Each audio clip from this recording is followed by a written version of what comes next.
దేవతలకి గురువు బృహస్పతి, రాక్షసులకి గురువు శుక్రాచార్యులు వారు.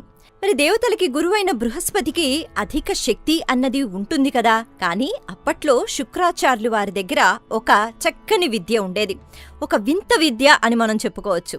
దాన్నే మృత సంజీవిని విద్య అని అంటారు. శుక్రాచార్యులు వారు రాక్షసులు ఎంతమంది చనిపోతున్నా మృత సంజీవిని విద్య అతని దగ్గర ఉంది కాబట్టి ఆ విద్యతో రాక్షసుల్ని చక్కగా బ్రతికించేస్తూ ఉండేవారు. దేవతలు ఎంత కష్టపడి యుద్ధం చేస్తున్నా, ఎంతమంది రాక్షసుల్ని చంపుతున్నా వాళ్ళందరూ బ్రతికి వస్తున్నారు. శుక్రాచార్యులు వారి దగ్గర వచ్చిన ఈ విద్య బృహస్పతి గారి దగ్గర ఎందుకు లేదు అంటే, చాలా చిన్నప్పుడు బృహస్పతి అలాగే శుక్రాచార్యులు వారు ఇద్దరూ కలిసి అంగీరస మహాముని దగ్గర విద్య నేర్చుకోవడం మొదలుపెట్టారు. అంగీరస మహాముని విద్యలను సమానంగానే నేర్పిస్తూ ఉండేవారు. కానీ శుక్రాచార్యులు వారికి ఒకసారి సందేహం కలిగిందట. నా కొడుకు అయిన బృహస్పతి ఉంటుండగా నాకు అన్ని విద్యలు నేర్పుతారా